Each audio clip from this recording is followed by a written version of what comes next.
Pues hemos hablado de todo lo que ha significado la reforma tributaria este año y cómo ha afectado el bolsillo de los colombianos, de los ciudadanos de a pie.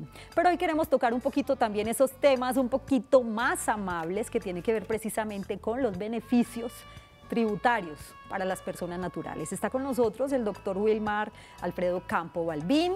Él es contador público magíster en tributación, especialista en revisoría fiscal y gestión tributaria, y él viene representando una firma que todos los jueves nos acompaña aquí en el programa para hablar de temas tributarios y comerciales, y es Ochoa y Asociados. Gracias por estar acá nuevamente, bienvenido, doctor Gracias, Campo. Yasmín, por la invitación. Como siempre, un placer estar acá con ustedes en este importante programa. Y sobre todo para orientar a los televidentes, incluso pues yo obviamente me incluyo ahí también porque aprendemos todos los días y es un programa que realmente ha sido de gran utilidad para los ciudadanos. Doctor Campo, comencemos por el principio. Cuando hablamos de reforma tributaria, que lo hemos hablado aquí en el programa muchas veces, hemos hablado de lo polémica que ha sido, de todo eso, como de todo lo que ha afectado a los colombianos, pero hoy nos vamos con la cara amable y es que sí podemos encontrarle algún beneficio a la reforma tributaria, doctor Campo. Sí, Yasmín, incluso en alguna oportunidad nos hemos referido a algunos aspectos que hemos considerado importantes, positivos de la reforma. Y pues como tú lo decías en la introducción, más que nuevas situaciones, diríamos conservación de beneficios que venían de tiempo atrás y que de todas formas lo que sí es claro es que la presión tributaria de las personas naturales, sobre todo las vinculadas laboralmente, los independientes, se nos incrementa ostensiblemente por algunos límites a las deducciones que aquí lo hemos analizado en anteriores programas y que hace pues que aumente la base gravable del impuesto, pero hoy nos vamos a referir hacia nuestros televidentes a aquellos beneficios que se conservan para que estén atentos y de pronto puedan hacer uso de ellos en su vida cotidiana en su empresa, pidiéndole a la gente retenedor que tenga en cuenta esas situaciones, o ya pues bien en su denuncio rentístico, es decir, ya cuando esté pensando en hacer su declaración de renta. Y estamos hablando de esos casos cotidianos, de esas historias o casos que están presentes en nuestra vida diaria como personas naturales, ustedes y nosotros. ¿Cómo puede disminuir el impuesto de renta a un asalariado, por ejemplo, doctor Campo? Mira, Yasmín, es importante tener en cuenta que con la reforma tributaria que llega, se nos acaba la visión del empleado que teníamos hasta con la ley 1607. El vinculado laboral y el que no es vinculado laboral, pero que tiene una renta de trabajo o una renta personal. De forma independiente. De forma independiente, no necesariamente vinculado con un contrato de trabajo, pero que presta un servicio de manera directa. Esa persona, por ejemplo, puede optar por hacer aportes en cuentas AFC, si tiene un crédito de vivienda. ¿Qué son cuentas AFC? AFC significa ahorro para el fomento de la construcción. Entonces, si yo adquiero una vivienda, entonces yo voy a tener una especie de doble beneficio. ¿Por qué doble beneficio? Porque el interés que yo le pago a la entidad financiera por ese crédito lo puedo tomar como una deducción, es decir, como una partida que me sirve para reducir impuestos. Y aparte de eso, el aporte que yo hago en la cuenta AFC me va a servir como una renta exenta que me va a permitir también reducir la carga del impuesto. Muy bien, vamos a recordarles a los televidentes que acaban de llegar a sus pantallas que hoy en Su Caso en Casa estamos hablando de los beneficios de la reforma tributaria. Nuestras líneas telefónicas para que participen están abiertas. Pueden llamarnos al 232-4604 y 018 51 50 15. Es muy importante que ustedes aprovechen este espacio, sobre todo con una persona tan experta en el tema como lo es el doctor Campo. Doctor Campo, ¿cuánto es el valor máximo entonces que puede solicitar un asalariado por deducción de intereses de crédito, de vivienda o incluso leasing internacional? Entonces, fíjate, Yasmín, que la ley permite reducir hasta 100 VTs mensuales. Hasta 100 VTs, y ya te digo, VTs. Entonces la VT es una cifra que también hemos utilizado en diferentes programas, que es la unidad de valor tributario. Claro. Esta unidad de valor tributario, pues... Ahí vamos aprendiendo, doctor Campo. Así es. Nació en el país prácticamente con la ley 1111 del 2006. Entonces la ley está diciendo, mire, si usted tiene un crédito de vivienda, usted tiene un crédito hipotecario, incluso un crédito de leasing habitacional, usted va a poderse tomar una deducción equivalente a 100 VTs mensuales. es decir, 1.200 VTs en el año. Leasing habitacional. Ahorita tuve un pequeño lapsus que dije internacional, el leasing habitacional. Sí. Entonces, ese, por ejemplo, es un beneficio muy interesante que le aplica a las personas naturales, que incluso, por ejemplo, los cónyuges que declaran por separado, sí, si el crédito de vivienda está a nombre de los dos, pues cada uno podrá tomar su porcentaje, su participación en esa deducción. Y si el crédito está en cabeza de ambos, uno se lo podría ceder al otro en caso tal de que alguno de los dos requiriera con mayor premura esta deducción. Eso está bien. Y no hay que ir a una notaría, no hay que hacer ningún documento diferente a simplemente un documento por escrito que firmen las partes y no se tiene que solemnizar. Vamos a recibir a Mario, que nos acompaña en el municipio de Bello a esta hora. Bienvenido, Mario. Gracias, gracias señora. Era para molestarlos. Yo no es ninguna molestia, esta es su casa. Si tendrá que ver esto con el tema. Sí. Pero es que yo hice un contrato de un crédito en un almacén el año pasado, desde octubre del año pasado. Sí. Y resulta de que voy ahora en febrero a pagar y me subieron la cuota que yo habíamos acordado pagar. Desde el año pasado. Sí. Entonces no sé si tendrá que ver con el tema, porque me aplicaron el 19%, después de eso yo estaba haber pagado el 16%. Y es un crédito que usted adquirió en un almacén, ¿cierto? En un almacén, desde el año pasado, de octubre del año pasado. ¿Y usted pactó que esa cuota sería fija, que en ningún momento se incrementaría en un porcentaje, como usted lo acaba de mencionar, el 19%? Muy bien. No sé, doctor Campos, si está en condición de responder la pregunta al televidente. Gracias por participar hoy con nosotros, Mario. Creo que ya no está en la línea. Perdimos contacto con él, pero de todas maneras, pues vamos a ver cómo podemos brindarle una buena orientación a Mario. En este caso habla de un crédito. Obviamente nos salimos del tema, sí. ¿Cierto, doctor? No, hay que decirle al señor Mario que no, de pronto puede ser que le estén cobrando el IVA. No sé, él habla que le cobran el 16 y ahora le están cobrando el 19. No nos queda muy claro cuál fue el objeto del contrato ni el alcance del mismo.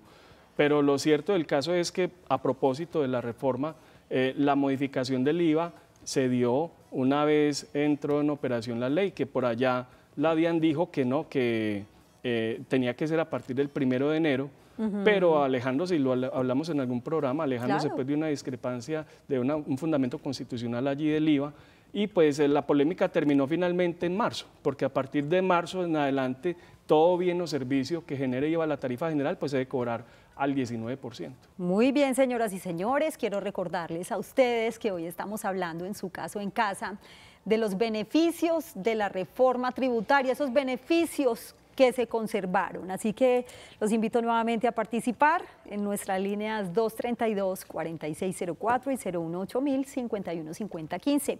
Doctor Campo, ¿cuánto es el valor máximo que se puede solicitar entonces por concepto de deducción por dependientes? Bien, Yasmine, esta deducción es bien importante porque permite deducir o reducir la base gravable del impuesto para aquellas personas naturales que tengan la condición de asalariados o que reciban o perciban rentas de trabajo, y pues equivale al 10% de su ingreso laboral bruto, pero tiene un límite en la norma que son 32 VTs mensuales, que equivale a 1.019.000 pesos. Hablando en términos anuales, para efectos de declaración de renta, esa deducción no podrá ser mayor a 12.233.000 pesos. Pero, ¿en qué consiste?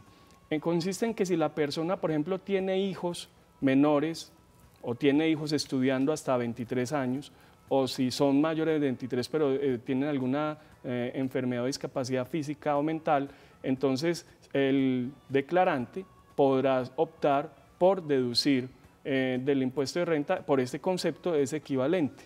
Ahora, también sirve si tiene los padres o la cónyuge o el cónyuge dependientes de la persona por factores económicos o por factores físicos o mentales. Entonces, en el caso económico, la norma sí pone un límite de 260 VTs anuales, que uno diría, bueno, esto es el equivalente casi aproximadamente a un salario mínimo mensual.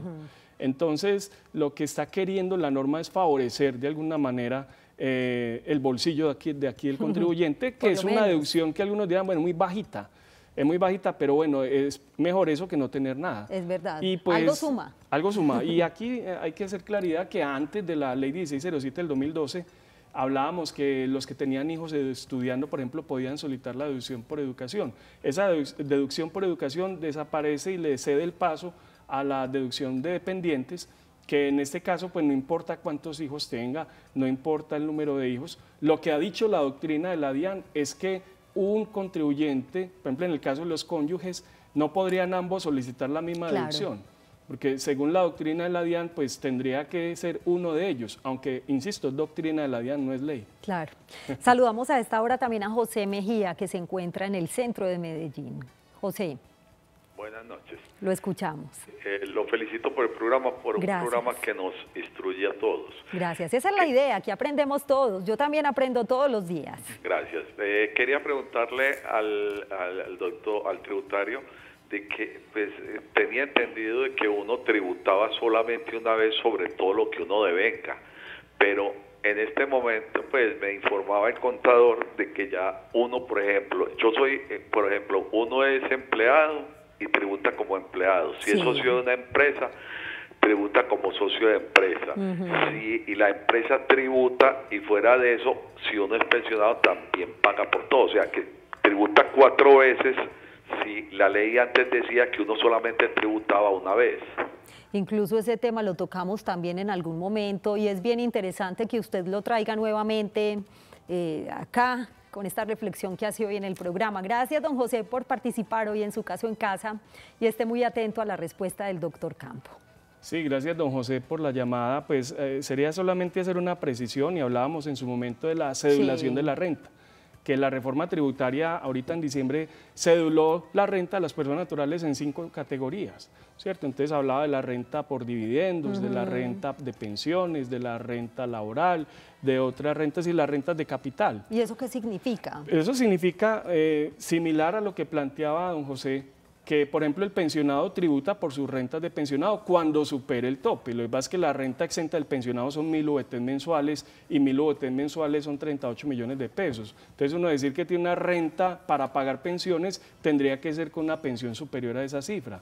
Entonces es casi que inocuo decir, tenemos que pagar impuestos los pensionados, digámoslo así, dirían ellos. No, porque la norma dice tiene una renta exenta de 1.000 UVTs. Ahora, es importante también señalar que esta reforma de diciembre puso a pagar impuestos por dividendos, como lo planteaba don José. Entonces, claro, yo soy accionista de una empresa y esa empresa me retorna por mi inversión unos dividendos. Pues esos dividendos ahora ya van a estar grabados con el impuesto sobre la renta, que desde la ley 75 del 86 se quiso desligar evitar la doble tributación de empresa y socio, pero ahora, y de acuerdo a la recomendación que hizo la comisión de expertos, que fue la que finalmente le hizo la recomendación al gobierno, el gobierno la presentó en el proyecto de ley, el Congreso aprobó la ley, las rentas de capital de los dividendos son tal vez de las que menos pagaban impuestos en el país. Entonces, en buena hora, digo yo, en unos aspectos de equidad tributaria,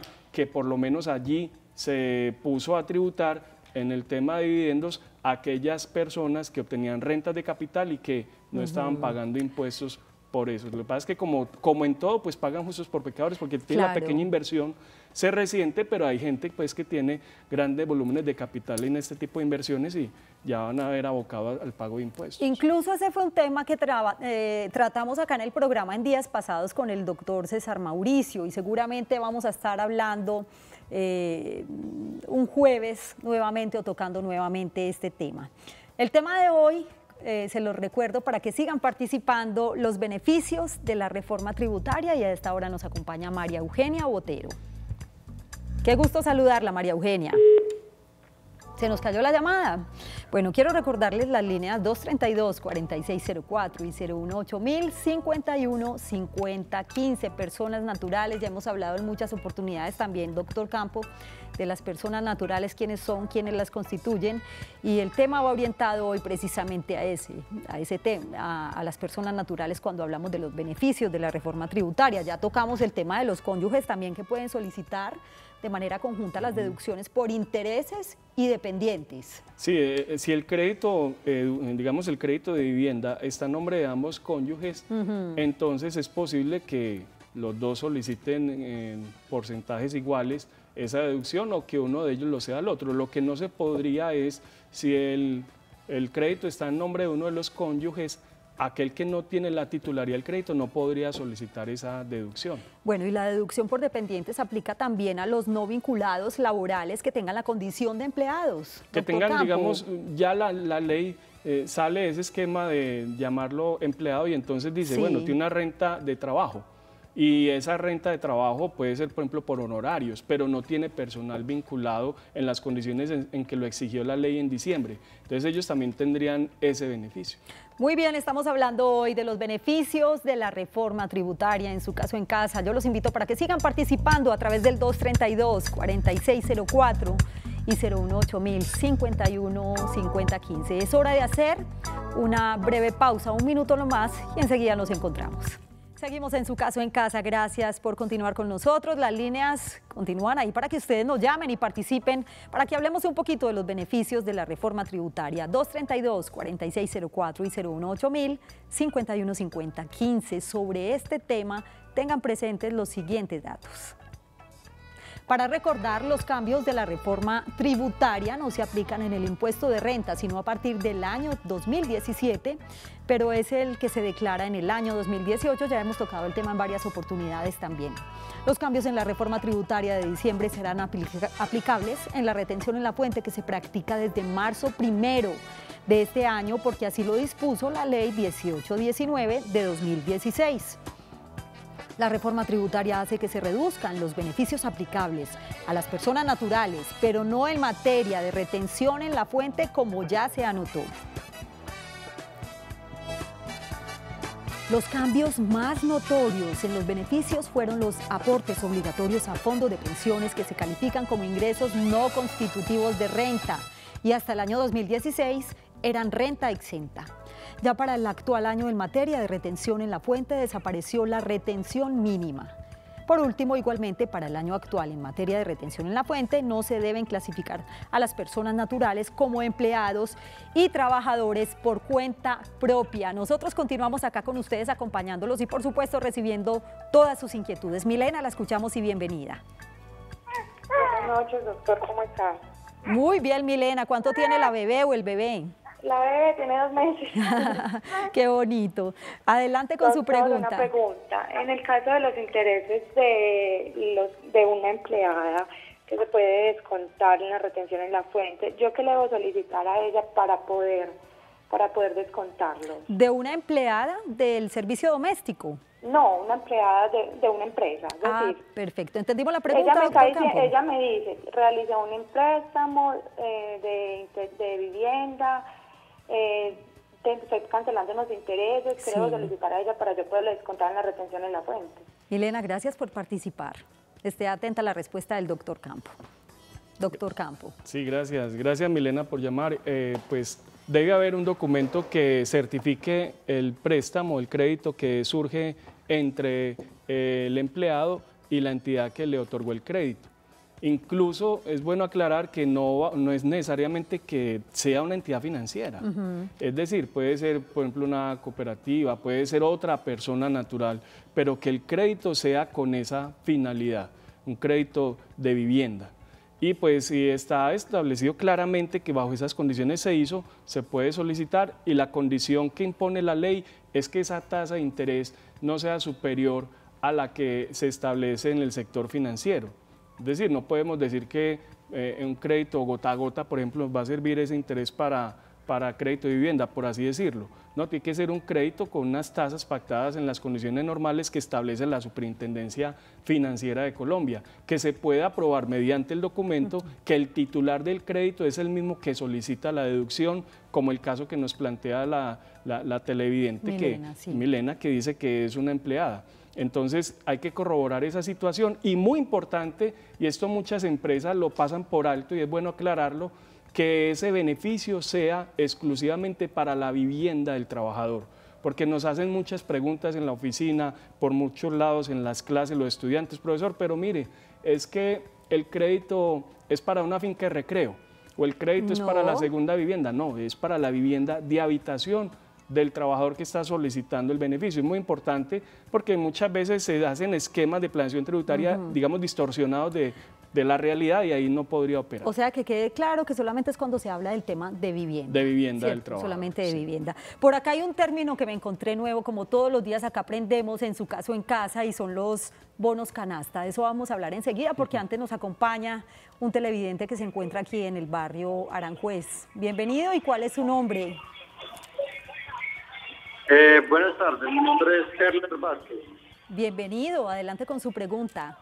Muchas gracias. Profesor Wilmar, ¿cómo estás? Mucho gusto de saludarlo. Doctor Herler. ¿Lo conoce? Claro que sí. Sí, nos conocemos, claro.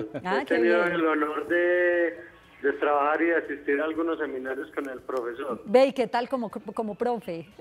No, excelente. Es muy bueno, docto en el tema, pues, y lo comunica con una facilidad que lo hace creer a uno que el tema tributario es hasta fácil. Por lo menos, como profe acá que lo tengo los jueves, pues me ha ido bien, he aprendido bastante. ¿Cuál es tu pregunta? No, excelente. Profe, una dudita que tengo en el tema de la reforma tributaria que pueden estar muy asociada con el tema de los beneficios, es el de... la ley habla de que para las personas, los contratistas independientes, tener como el mismo tratamiento de los asalariados, deben declarar que no han vinculado dos trabajadores a la actividad de servicio que están prestando. Cuando habla de dos trabajadores, ¿se refiere a empleados por vínculo laboral o aplica también para vinculados por prestación de servicios? Gracias por acompañarnos hoy en su caso en casa, doctor Campos. Muchas gracias. Respuesta para este alumno. Para mi gran alumno Herler, no, pues importante la pregunta que él plantea, porque la norma sí estableció ese límite en la deducción, el tratamiento que pudieran tener las personas para tener una renta, por ejemplo, por honorarios. La ley dispuso que usted no podía tener por lo menos vinculado en un periodo de 180 días 2 personas como mínimo, y si tenía más de 2 personas en ese periodo de tiempo, entonces se entendería que no tendría una renta de honorarios y no se le podría dar el tratamiento de los beneficios, por ejemplo, que hemos venido hablando, en la deducción de dependientes, por ejemplo, por citar algunos. Entonces, la norma dice de que no tuviera empleados 2 personas o más. Entonces, como no hizo claridad en cuanto a qué tipo de condición se estableció, si era con un contrato de trabajo o con un contrato de prestación de servicios, en mi criterio considero que esa vinculación se tiene que probar con los medios idóneos, es decir, hay una vinculación de prestación de servicios o hay una vinculación laboral, pero al fin de cuentas hay una dependencia de la persona que lo contrata. Entonces, habrá que esperar de pronto la doctrina de la DIAN, pero yo me atrevería a decir, anticipándome a ello, que en uno o en otro caso estaría la limitante, es decir, tanto en el que está vinculado laboralmente como aquel que tiene pues un contrato de prestación de servicios. No podemos despedirnos, doctor Campos, sin la pregunta de la alumna de los jueves, la que hacía ahorita y tiene que ver precisamente con los bonos, bonos canasta, que son y cómo pueden ayudar a reducir el impuesto de renta, Yasmín, la retención en la fuente. Perdón. Los empleados pueden tener la opción de deducir o bajar el ingreso diciendo, el salario mío son 8 millones de pesos, págueme el límite que me dice la norma, que son 41 ETs en bonos canasta. Y esos bonos canasta son unos papeles con los que tú vas y haces mercado, por ejemplo, o con los que tú adquieres un producto en el supermercado, no necesariamente pues de mercado, puede ser de manutención. Incluso le sirve también para la declaración de renta, porque ese ingreso lo que hace es que desaparezca de tu torrente de ingresos esa cifra, y en ese caso es un alivio importante porque es un ingreso que no va a aparecer para efectos de retención en la fuente ni tampoco para efectos del impuesto de renta. Será un ingreso de la compañía que finalmente vendió los productos a través de esos bonos canasta que estábamos hablando. Ya nos dicen que listo, que se acabó el programa, se nos fue rápido el tiempo como siempre.